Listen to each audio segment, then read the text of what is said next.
복과 하늘의 상을 누리는 복된 신앙생활 되시기를 예수님 이름으로 축복합니다. 옆 사람 인사하시겠습니다. 잘 오셨습니다. 반갑습니다. 말씀을 은혜 받으시기 바랍니다. 네, 감사합니다.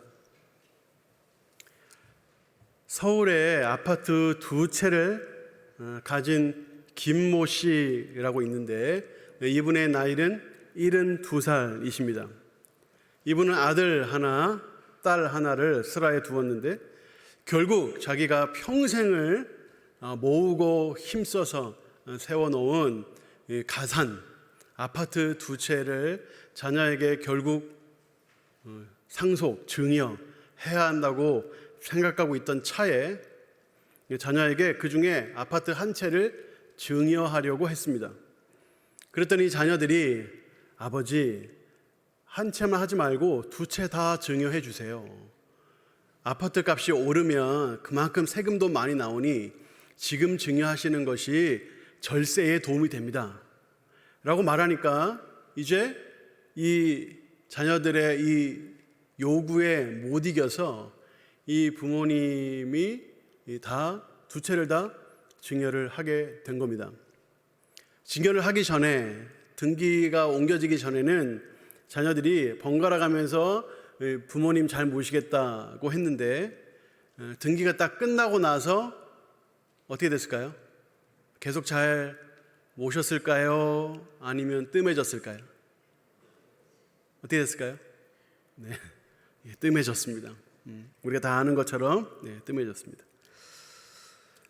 사실 우리가 이런 이야기들 하면서 뭐 그럴 수 있지 하고 웃어 넘길 일이기도 하지만 뒷맛이 씁쓸한 것은 우리가 피할 수 없습니다.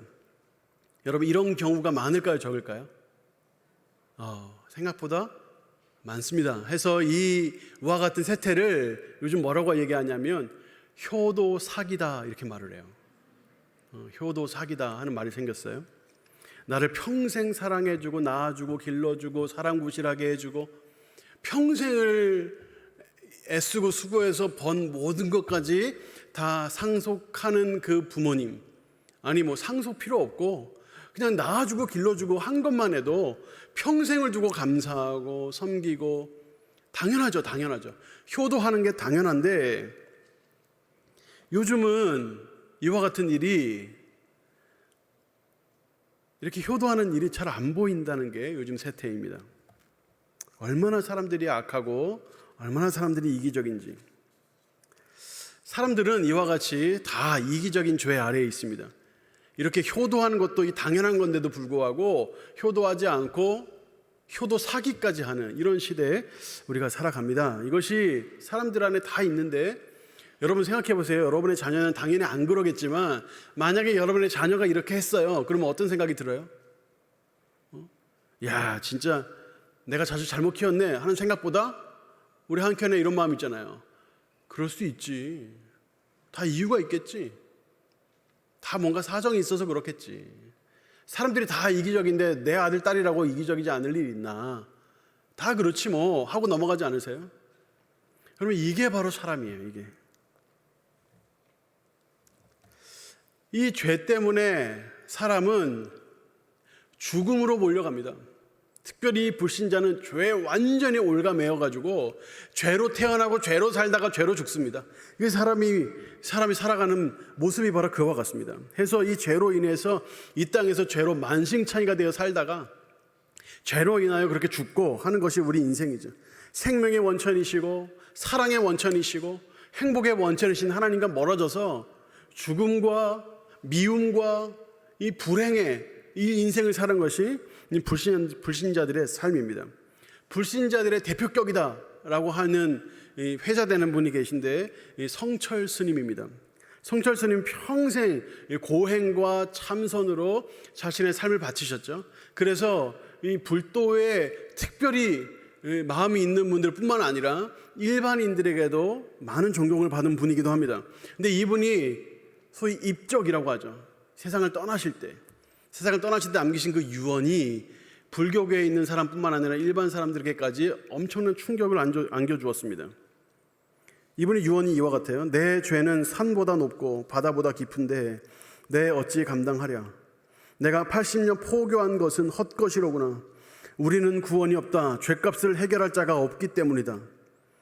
따님 이름이 필희예요. 딸 피리와 54년을 단절하고 살았는데 죽을 임종시에 찾게 되었다. 필희야, 내가 잘못했다. 내 인생을 잘못 선택했다. 나는 지옥으로 간다. 이것이 바로 성철 스님의 마지막 유언입니다. 사람이 아무리 오랫동안 참선하고 수행을 하고 애를 써도 죄에서 벗어날 수 없습니다. 우리는 다시 한번 생각하게 됩니다. 이렇게 평생을 두고 참선을 하고 수행하신 분도 죄에서 벗어날 수 없구나라고 고백하고 그렇게 돌아가시는데 평범한 사람이야 더하지 않겠습니까? 불신자는 죄에서 벗어날 수 없습니다. 참선해도 안 되고 수행해도 안 되고 막대한 돈으로 기부를 해도 안 되고 무엇을 해도 죄에서 벗어날 수 없습니다. 제가 사진 한 장 보여드리겠습니다. 한번 보십시오. 잘 보이세요? 좀 많이 흐리죠. 그래서 LED로 바꾸려고 하는 겁니다. 코끼리 형상은 보이세요? 네. 이 효율적인 예배를 위해서 하는 거예요. 오랫동안 우리 장로님들이 고민을 해왔는데 어느 성도님이 화면을 좀 바꾸면 좋겠다 하면서 1,000만 원을 헌금하셨어요. 이 재정이 마중물이 되면 좋겠습니다. 그래서 여기에 재정적으로 여러 가지 고민이 많던 장로님들이 힘을 얻고 용기를 얻었습니다. 하나님께서 원하시는 일이겠구나 해서 한번 힘내보자 했고 그 이후에 또 여러분들이 따로 광고도 안 했는데도 목적 헌금을 하고 계십니다. 해서 여러분들 같이 마음을 같이 모아주시고 힘에 닿는 대로 무리하지 마시고 힘에 닿는 대로 해주시면 하나님께서 이루어 주실 줄 믿습니다. 여기 보시면 이제 코끼리가 줄에 매달려 있어요. 태국에서 코끼리를 사육할 때 쓰는 방법입니다. 세계 동물 보호 협회에서 촬영해서 전 세계에 띄워서 사람들에게 이렇게 알려진 이 사진인데요. 코끼리는 굉장한 힘과 영리함과 야생성을 가진 동물입니다. 그래서 밀림의 왕이라고 하는 사자도 쉽게 공격을 못 하고요. 악어도 공격했다가 뒷발에 맞아 도망가고 이럽니다. 그런데 사람은 저 코끼리를 사육한단 말이죠. 서커스에 쓰기도 하고 여러 가지 돈벌이에 사용하는데 어떻게 그게 가능하냐? 저것 때문에 가능한 겁니다. 어릴 때 코끼리가 태어나면 젖도 떼기 전에 어미하고 떼어 놓습니다. 하고 저렇게 나무에 매달아 버리는 거예요. 그냥 매다는 게 아니라 양팔이 아니죠. 4개의 다리를 다 묶고 몸을 다 묶어가지고 움직이지 못하게 만들어요. 그리고 때리는 겁니다. 이유가 없어요. 그냥 때려요. 그냥 막 때리는데 저거를 일주일 넘게 한다고 합니다. 일주일 내내 묶어놓는 거예요. 저렇게. 저거를 파잔이라고 하는 의식인데 저렇게 할 때에 야생성이 사라진다는 겁니다. 이때 사역사들이 이렇게 말합니다. 야생의 영혼이 사라질 때까지 때리고 고통을 가한다. 짧게는 며칠, 말 안 들면 열흘 넘게 저렇게 매달아 놓고 무조건 저렇게 때리는 거예요. 그러면 저 코끼리가 어느 순간에 체념하게 된다고 합니다. 나는 이 사람들에게서 벗어날 수 없구나. 그래서 그때부터 말을 잘 듣는다는 거예요.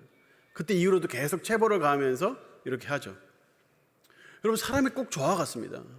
죄가 우리 양팔, 양다리 다 묶어놓고 아무것도 못하게 만들어놓고 죄를 계속 짓도록 만드는 거예요. 죄로부터 벗어나기를 원하고 죄를 짓지 않기를 원해도 죄에서 벗어날 재간이 없어요.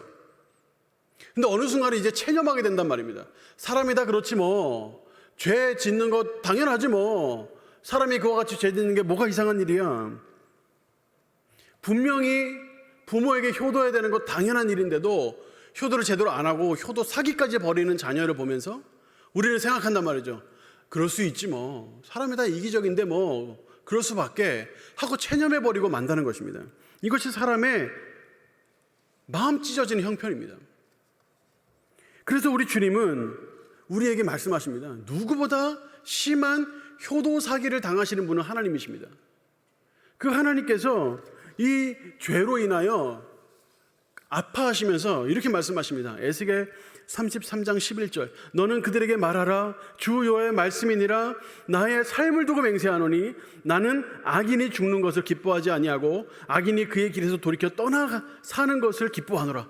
이스라엘 족속아 돌이키라 돌이키라 너희 악한 길에서 떠나라 어찌 죽고자 하느냐. 이게 하나님께서 우리에게 베푸시는 간절한 외침입니다. 근데 인간은 어떻습니까? 하나님 주신 많은 재물로 우상에게 갖다 바치고 하나님 주신 건강으로 우상을 섬기고 하나님 주신 지혜로 하나님을 속이고 하나님께 사기를 치고 우상을 섬기고 죄를 짓고, 이게 바로 사람이라는 것이죠. 그러니까 하나님께서 이렇게 외칩니다. 돌이키라, 돌이키라. 그럼에도 불구하고 우리들은 어떻게 합니까? 이사야 53장 6절 말씀처럼 우리는 다 양 같아서 그릇 행하여 각기 제 길로 갑니다. 여호와께서는 이 모든 죄악을 담당하시기 위해 아들을 보내주시는데 우리는 다 양 같아서 각기 제 길로 가는 것입니다. 돌이키지 않습니다. 주님을 바라보지 않습니다. 이 죄라는 것은 단순히 나쁜 짓을 행한다는 뜻이 아닙니다. 실행죄, 자범죄, 죄를 범한다는 걸 의미하는 것이 아닙니다. 물론 다 포함되죠. 간음, 살인, 거짓말, 사기치는 거, 이게 다 죄지만 그뿐만 아니라 실제로 내가 죄를 행하지 않는다 하더라도 내 마음은 그 죄를 범하고 있으니 이 마음으로 짓는 죄, 100번 양보해서 그래 마음으로도 죄를 안 지었다 하더라도 내가 죄를 짓고자 하는 방향성, 죄를 짓고자 하는 내 안에 있는 소원, 뼛속까지 스며들어 있는 그 죄의 본성, 이것을 원죄라고 하는데, 이것을 에베소서 2장 3절에는 본질상 진노의 자녀다 이렇게 표현했습니다. 본질상 진노의 자녀, 뼛속 깊이 죄가 스며들어 있어서 죄로부터 벗어날 수 없는 존재, 그게 바로 인간이요 불신자라는 것입니다. 이렇게 본질상 진노의 자녀, 원죄와 실행죄에서 결코 벗어날 수 없는 그와 같은 형편, 죄를 짓지 않고자 하더라도 죄를 지을 수밖에 없고 죄의 마음의 소원이 끊임없이 나로 죄를 짓도록 충동질을 해서 죄에서 벗어날 수 없는 이런 존재에 있는 죄의 사슬에 매여 있는 백성들을 위하여, 우리들을 위하여 하나님께서 특단의 조치를 취하시는데, 그것이 바로 자신의 아들 예수 그리스도 이 땅에 보내주시는 것이었습니다. 그 예수께서 이 땅에 오신 이유를 마태가 20장 28절에서 이렇게 선명하게 말씀해주고 있습니다. 한번 같이 한번 읽어보겠습니다. 마태복음 20장 28절 시작. 인자가 온 것은 섬김을 받으려 함이 아니라 도리어 섬기려 하고 자기 목숨을 많은 사람의 대속물로 주려 함이랴. 여기서 인자가 바로 예수님입니다. 예수님이 자기 자신을 칭할 때 겸손하게 칭하기 위해 인자라는 표현을 쓰시는데, 사실 이 인자라는 표현은 다니엘서에 의하면 하나님의 아들 메시아라는 뜻입니다. 근데 이 인자 예수께서 이 땅에 오신 것은 섬기러 왔는데, 그 섬기는 것이 무엇이냐? 다른 사람, 많은 사람들을 위해서 자신을 대신하여 대속물로 자신을 바치기 위하여 오셨다 하는 것입니다. 사람들마다 다 죄가 있습니다. 죄의 결과는 사망이기 때문에 사망으로만 갚을 수 있습니다. 여러분의 죄를 위해서 앞에 있는 이 선해 보이는 배목사, 선해 보이죠? 선해 보이는 배목사가 여러분을 위해서 죽어줄 수 없습니다. 죽어드리고 싶어도 죽어드릴 수가 없어요. 저는 죄로 죽기 바빠요. 여러분을 위해서 죽을 수 있는 누군가가 있다면 죄가 없는 분이어야 해요. 죄가 없는 누군가가 여러분을 위해서 죽어주셔야 하는데, 세상에 죄가 없는 사람이 단 한 명도 없습니다. 정상적으로 태어났으면 죄로 인해서 태어나기 때문에 죄를 다 유전받아 태어납니다. 이걸 원죄라고 하죠. 우리 다 죄인이에요. 죄가 없는 유일한 분이 있어야 하는데, 그런데 인간이어야만 합니다. 그게 바로 예수님입니다. 세상에 정상적으로 태어난 모든 사람은 남자의 자손으로 태어나고 다 죄를 다 짊어지고 태어났는데, 예수님만큼은 유일하게 여자의 몸에서 태어난 사람임에도 불구하고 성령의 잉태를 받아 태어났기 때문에 유일한 여자의 후손으로 태어나셨습니다.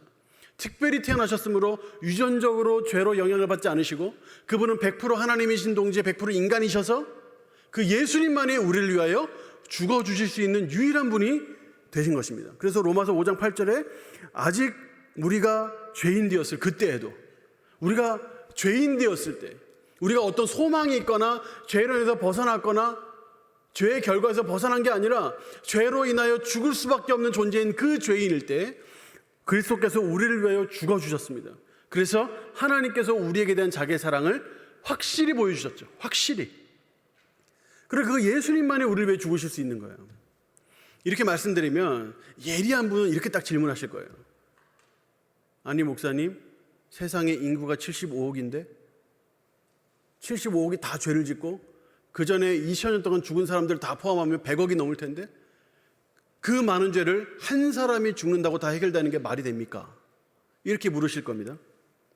여러분, 이것을 성경은 대표성의 원리라고 해요. 대표성의 원리. 자, 로마서 5장 12절 말씀 보십시오.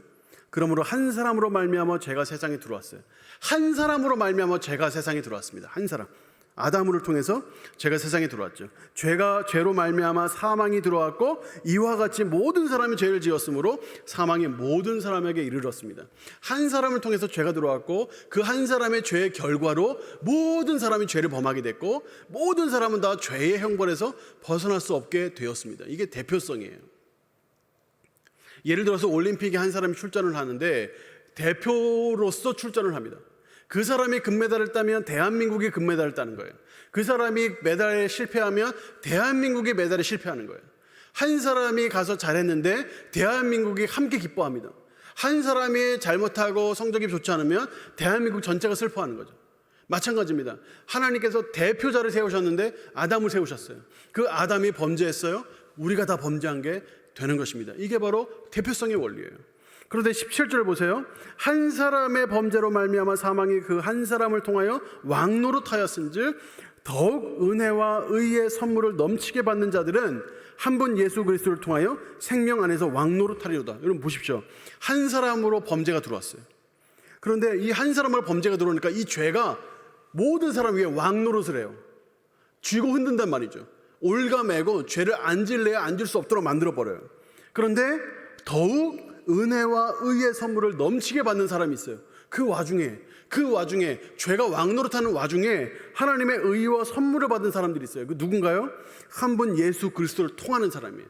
한 분 예수 그리스도를 믿는 사람이에요. 왜요? 그 예수께서 한 분 또 대표로 아담이 지은 그 죄를 사하셨거든요. 그러니까 예수님 한 분이 대표로 모든 사람의 죄를 다 짊어지고 죽으셨기 때문에 이 예수를 믿으면 의와 선물을 넘치게 받고 생명이 왕노릇하게 되는 것입니다. 그러니까 우리가 예수 그리스도를 믿으면 구원을 받는 거예요. 구체적으로 그러면 예수를 믿으면 어떤 변화가 나타나는가? 자, 한 번 더 구체적으로 다시 한번 설명해 드릴게요. 예수 그리스도께서 이 땅에 죄를 위하여 오셨고 우리의 모든 죄를 다 짊어지고 십자가에서 죽으시고 죄의 결과, 죄의 끝판왕 죽음을 이기시고 부활하셔서 승천하셔서 지금 다스리고 계신데 그 예수를 믿는 자마다 다 영생을 얻는다. 천국을 약속받는다. 이 사실을 믿는 자, 이 사실을 믿는 자에게 어떠한 변화가 나타나는가 하는 것입니다. 고린도후서 5장 17절 말씀. 이 말씀도 굉장히 중요한 말씀입니다. 한번 같이 한번 읽어보겠습니다. 시작. 그런즉 누구든지 그리스도 안에 있으면 새로운 피조물이라 이전 것은 지나갔으니 보라 새 것이 되었도다. 예수 그리스도 안에 있으면 어떻게 된다고요? 완전히 새로운 피조물이 되는 겁니다. 새로운 피조물이 되어 새 것이 되는 겁니다. 이전 것은 사라지고 새로운 존재가 되는 겁니다. 새로운 존재가 된다는 뜻은 완전히 신분이 바뀐다는 뜻이에요. 죄의 사슬이 다 끊어지고 이제 더 이상 죄에 매이지 않는 존재가 되고 죄의 종, 죄의 사슬 그 상태에서 완전히 벗어나서 이제 새로운 피조물이 되는 것입니다. 신분이 완전히 바뀌는 거예요. 신분이 죄의 종에서 하나님의 아들로, 하나님의 딸로 신분이 완전히 바뀌는 것입니다. 요한복음 3장 16절 하나님이 세상을 이처럼 사랑하셔서 독생자를 주셨는데 그를 믿는 자마다 멸망을 안 해요. 이제 죄의 결과가 멸망인데 멸망을 안 해요. 영생을 얻는 겁니다. 죽음을 이기고 천국을 바라보게 되는 것입니다. 요한복음 1장 12절 영접하는 자고 그 이름을 믿는 자들에게는 하나님의 자녀가 되는 권세를 주셨어요. 신분이 완전히 바뀌죠. 죄의 종으로 있다가 하나님의 자녀가 되는 것입니다. 죄의 종인데 죄에 매여 있었는데 이제 죄에서 벗어나 용서함을 받아요. 근데 그게 끝이 아니에요. 의롭다함을 받아요. 단순히 죄를 용서함 받는 수준이 아니라 죄를 이겨서 의롭다, 죄가 없다 하는 평가를 받게 되는 겁니다. 로마서 3장 26절 예수 믿는 자를 의롭다 하려 하심이라. 예수 믿는 자를 의롭다 하시는 을 받는 것입니다. 우리가 예수를 믿으면 나도 모르는 사이에 우리 하나님이 나를 의롭다고 칭해버리세요. 이걸 칭의라고 합니다. 칭의는 제사함을 받았어요. 근데 제사함 받는 정도가 아니라 예수께서 이 땅에 살면서 완벽한 순종을 통하여 얻으신 의, 그 의를 우리에게 넘겨주시는 거예요. 그것을 우리에게 넘겨주시니까 우리가 그 의를 받아서 아 나는 의롭다라고 하나님께서 그렇게 칭해 주시는 겁니다. 이것이 하나님의 법적인 행위예요. 법정적으로 선고하시는 거예요. 넌 이제부터 의롭다 딱 선고해 주시는 거죠. 이것이 바로 믿음으로 오는 겁니다. 믿음. 그래서 이 바울이 이 놀라운 이 복음을 듣고 감격적으로 외치는 내용이 로마서 8장 1절과 2절입니다. 그러므로 이제 그리스도 예수 안에 있는 자에게는 결코 정죄함이 없어요. 죄를 지으면 정죄를 받아야 돼요.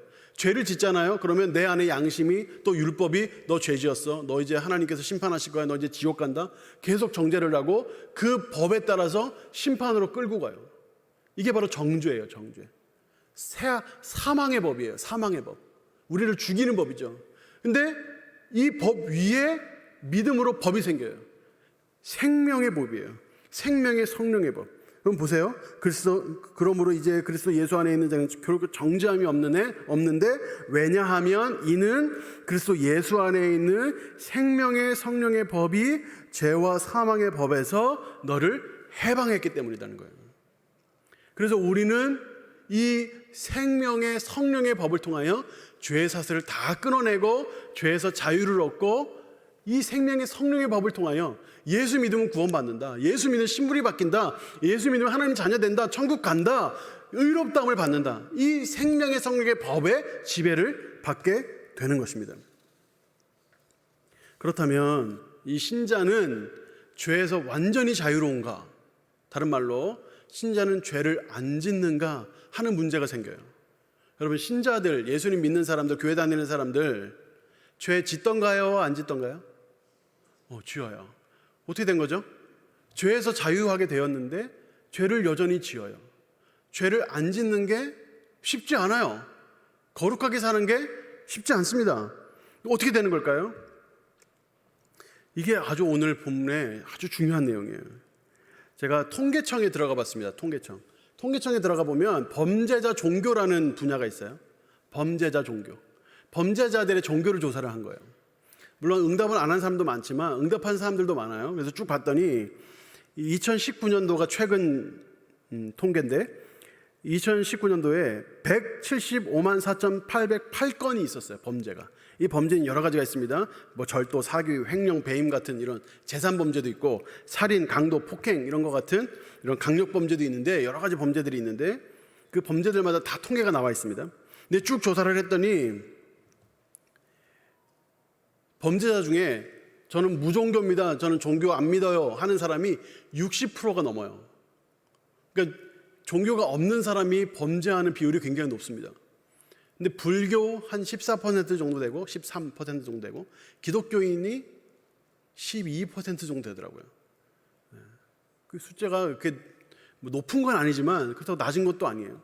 그러니까 기독교인들도 죄를 지어요. 그러니까 이걸 딱 보면, 이 통계를 딱 보면 이 종교가 뭐 불교가 됐든 뭐가 됐든 이 종교가 범죄를 억제하는데 확실한 효과가 있는 건 사실인 것 같아요.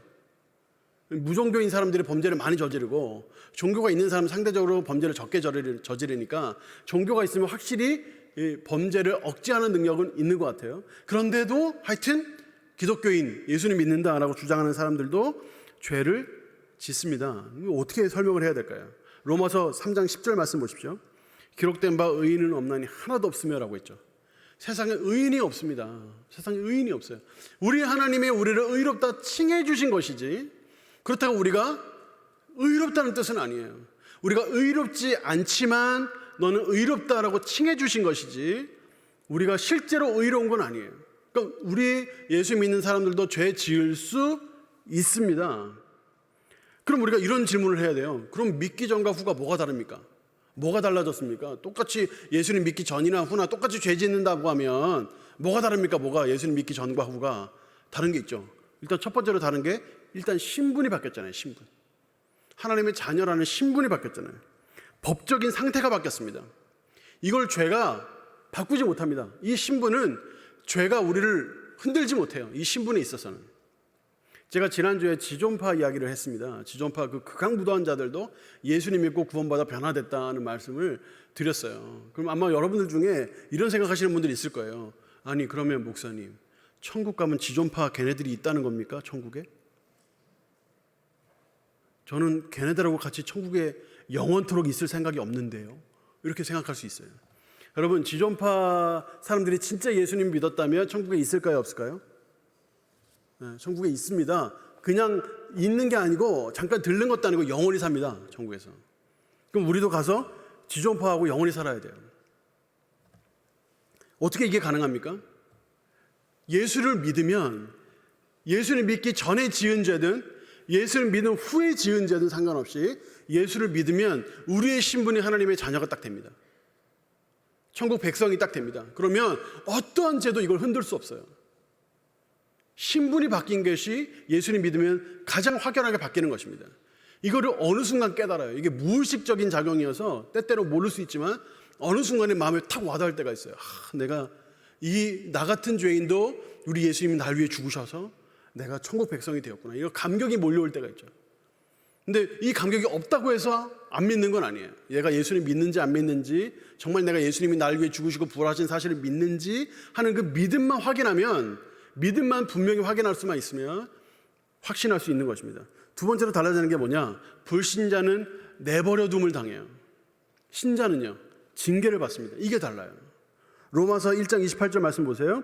그들이 마음에 하나님 두기를 싫어하며 하나님을 믿지 않는 거예요. 그런 사람 어떻게 한다고요? 하나님께서 그들을 그 상실한 마음대로 내버려 두신다고 했어요. 이걸 신학적 용어로 유기라고 합니다. 유기, 버리시는 거예요. 내버려 두신다는 거예요.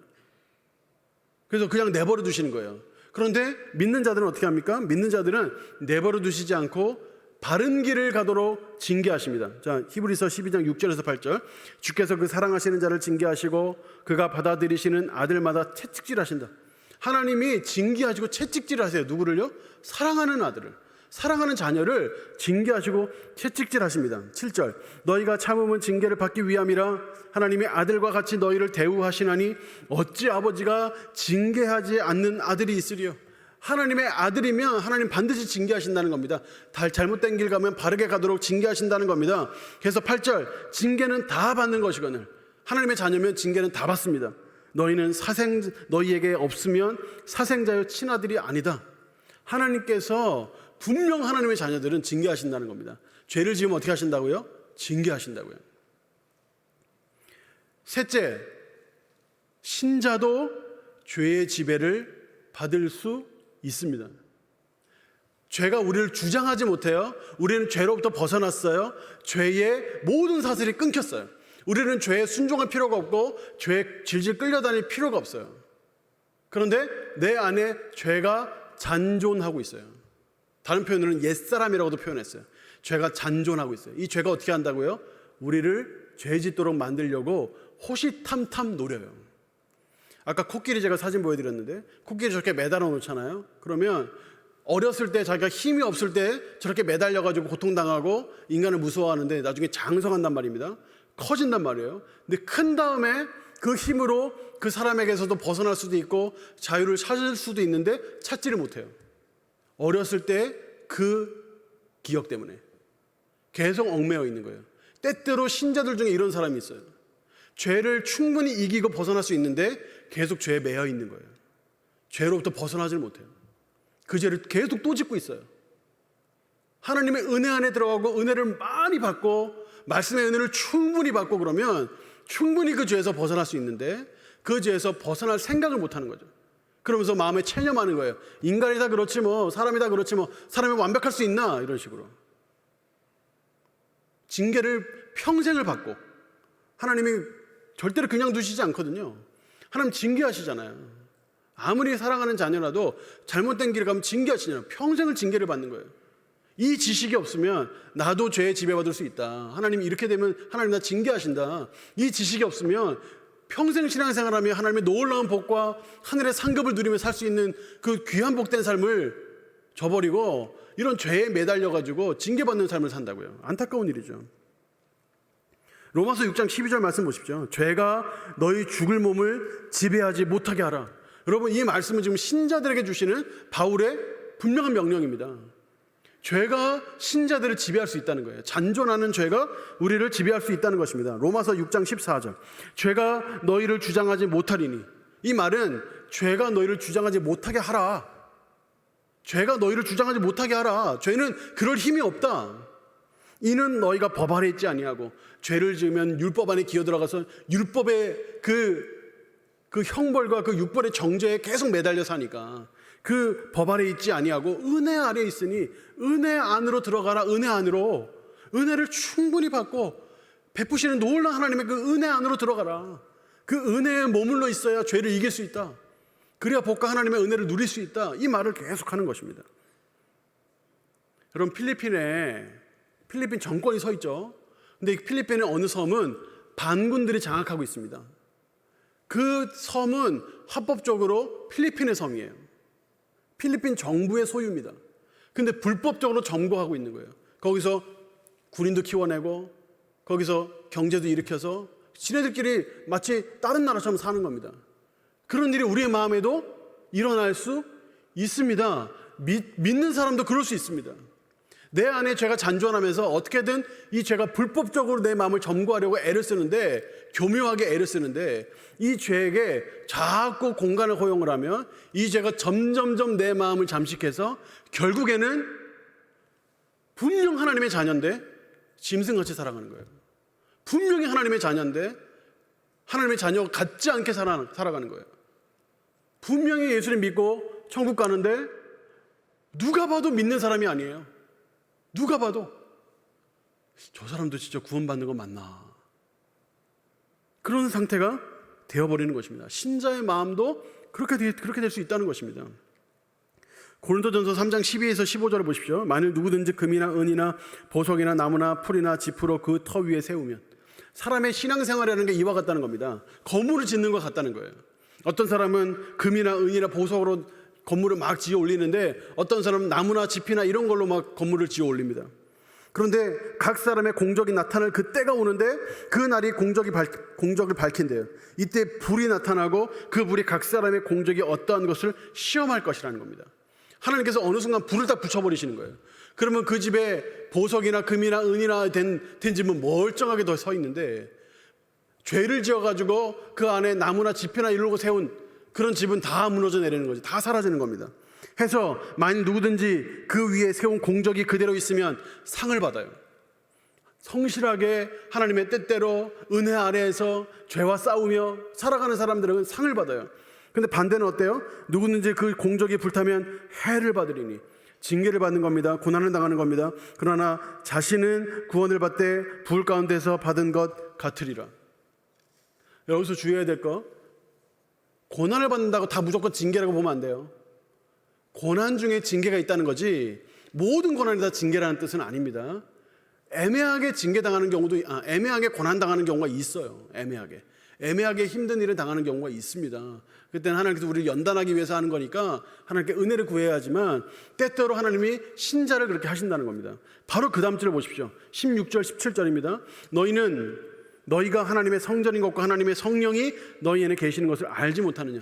내가 예수님 믿으면 우리 예수께서 내 안에 거주하시고 성령께서 내 안에 내주하세요. 잠깐 방문하시는 게 아니라 성령께서 내 안에 사세요. 성령께서. 근데 17절 보세요. 누구든지 하나님의 성전을 더럽히면 하나님이 그 사람을 멸하시리라. 더럽힐 수 있다고요. 내 안에 성령께서 내주하고 계신데도 내가 내 마음을 더럽힐 수 있어요. 죄가 내 안에 잠식해 들어와서 불법적으로 점거할 수 있습니다. 그 죄와 싸워야 하는 거죠.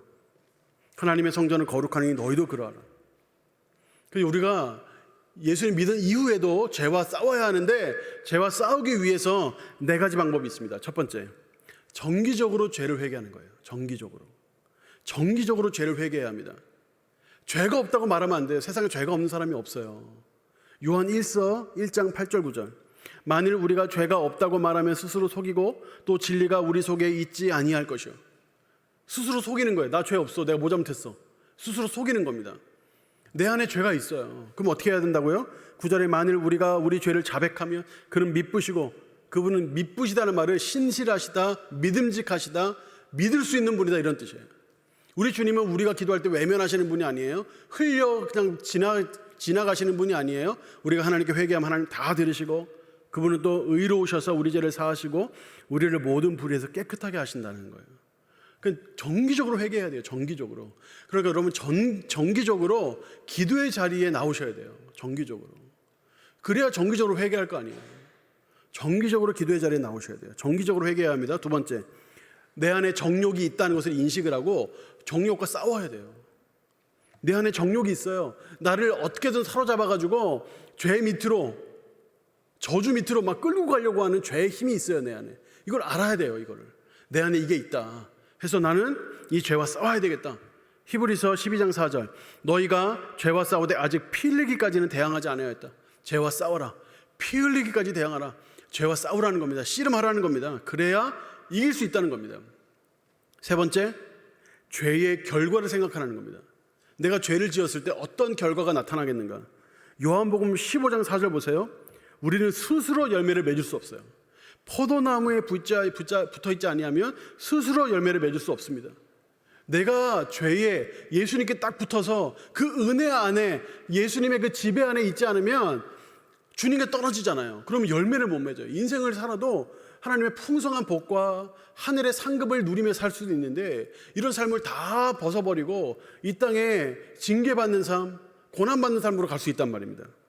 그러니까 우리는 내 스스로 열매 맺을 수 없다, 결실이 없어진다 하는 이 위기감을 가질 필요가 있어요. 이런 경각심을 가질 필요가 있습니다. 이것이 바로 죄의 결과입니다. 마지막 네 번째예요. 적극적으로 순종해야 돼요. 적극적으로. 죄를 안 지으려고 애쓰고 안 지어야지, 조심해야지. 이것도 중요해요. 이건 소극적인 거예요. 근데 적극적인 뭐야? 공격적으로 나가는 거예요. 공격적으로 순종해 버리는 거예요. 공격적으로. 빌립보서 3장 10절에서 12절 보십시오.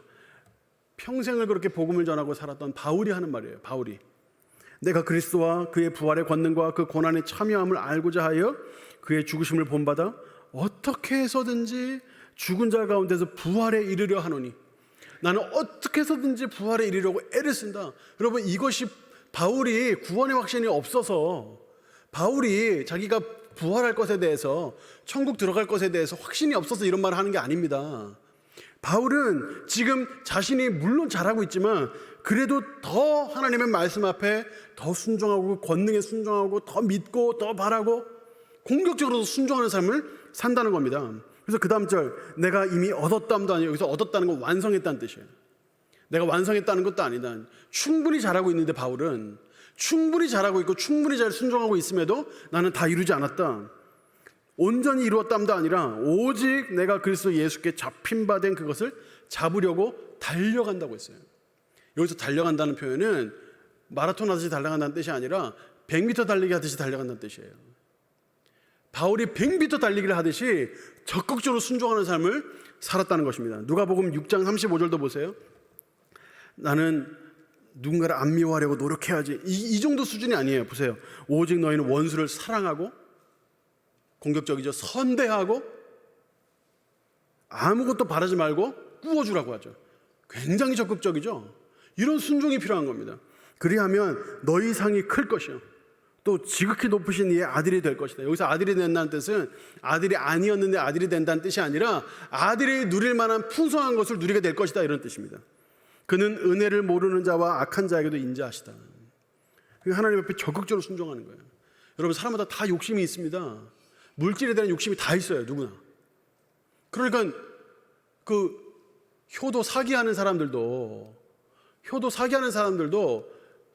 그 사람들도 가지고 있는 그런 이기심, 그런 욕심, 그런 것 때문에 그러는 거 아니에요? 근데 그런데 적극적으로 나아가는 거예요. 오히려 더 드리고, 더 순종을 하고, 적극적으로 더 하나님 앞에 드리기로 더 힘을 쓰는 것입니다. 그럴 때 우리가 이 죄의 욕망, 이 물질에 대한 욕망에서 벗어날 수 있고, 오히려 더 큰 복을 받아 누리는 복된 길로 갈 수 있는 것이에요. 우리가 오늘 봉사자 모집을 한다고 삽질을 드렸어요. 이것도 마찬가지예요. 또 목적금 한다고 말씀드렸어요. 이것도 마찬가지예요. 적극적으로 나타나서 순종하고 그렇게 애를 쓸 때 하나님은 우리 가운데 더 넘치는 복을 베풀어 주시는 것입니다.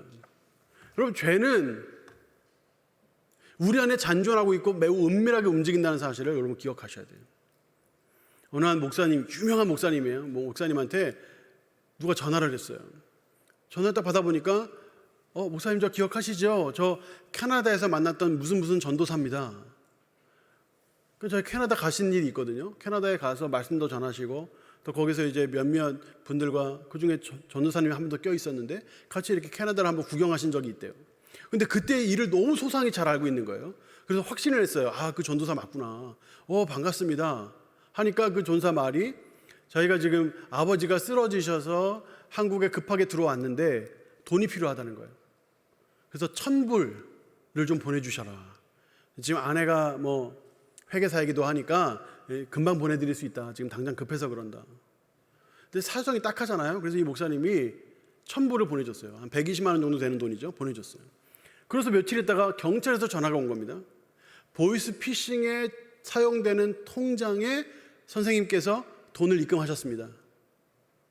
그래서 지금 이 돈이 다 묶여 있는데 일단 경찰에 오셔서 진술을 좀 해주셔야 되겠습니다.